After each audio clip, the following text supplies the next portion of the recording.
Hello everyone, good to meet you again in Nyambung, a podcast program to get you clicked and connect with me, Dina Praptaraharja, and my co-host, Nadila Amani. Before touching a bit about the economy, I think one issue that will be of interest, especially to young people like Nadila, are issues of education, music. Go on, Nadila, you have your questions.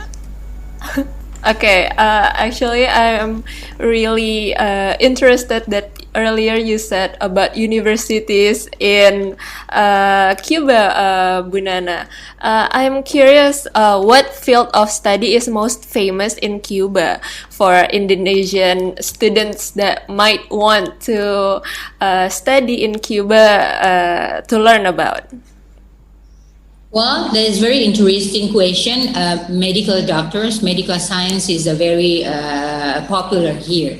And Cuba gave a scholarship for Indonesian students to study medical science. We have 9 students. 2 students already graduated, so 3 coming graduation. And then we have some more to finish their study. The interesting thing about medical doctors in Cuba not only give or educate the nurse or the doctors with the medical science, but they teach also values. The first one is the values, the humanitarian values, and also humanity. So the Cuban doctors are very popular around the world. And also since the beginning, the first year of the university, the students already go to have a practice in the society. Their public health system is very good, I would say, because as I told you, since the beginning, since the first semester, the students are assigned to collect data, and the government design is to put one doctor in every community, maybe we can say in every RT or every airway in Indonesia, and the doctor will go to the house, every house of their neighborhood, and then that is done every week to check the family health, the family health. So the preventive measures of public health policy is very good, and and the doctor has the family record. So meaning that if there is the children, for example, have a certain kind of disease because of the family, they can detect earlier, and also this is to strengthen the public health of the Cuban people.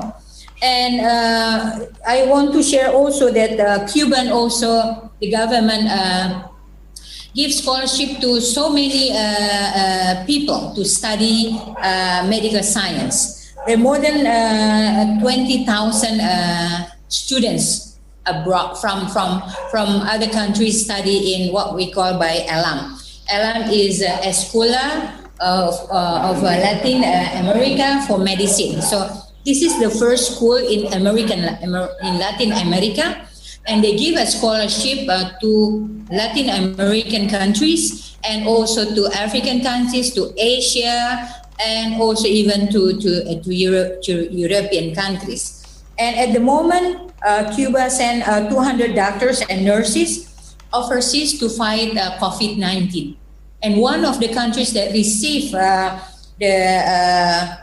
doctor is from Italy. So they send also to Africa, Middle East, Europe.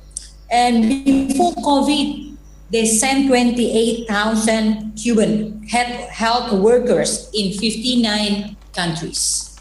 So if you want to study medical doctors, you have to look at Cuba as one of the example how the medical science, biotechnology is very advanced. I met the ambassador of Mexico in Havana, and we had a conversation, and then the Mexican ambassador said that they sent around 700 students from Mexico to study special medical science. So to be a specialist, they sent to Cuba. So Nadia and Burina, this is a very interesting thing. Even though Cuba is a small country, and I should consider Cuba as not very rich country, but they can give their expertise to other people, and they can send also the Cuban doctors to all over the world. When we had a tsunami in 2004 in Aceh, Cuban doctors also sent to help the victims of the tsunami. I think around 1,000 Cuban doctors sent at that time. And also when we experienced the earthquake, Mount Merapi earthquake, Cuban doctor also helped. And there is a testimony also from our professor in Indonesia. Cuban doctors is different with other doctors that are sent by developed countries. They really go involved with the community. So that is something that is maybe quite different compared with other developed countries that are sending their doctors to our country. Thank you so much for your support once again. Our podcast is available at YouTube and Spotify at Nyambung with Dina Praptora Harja. Make sure to send us your questions or your thoughts through YouTube comment section. And if you enjoy the episode, don't forget to like, share the link to your community, and subscribe so you make sure you don't miss our contents because we post every week.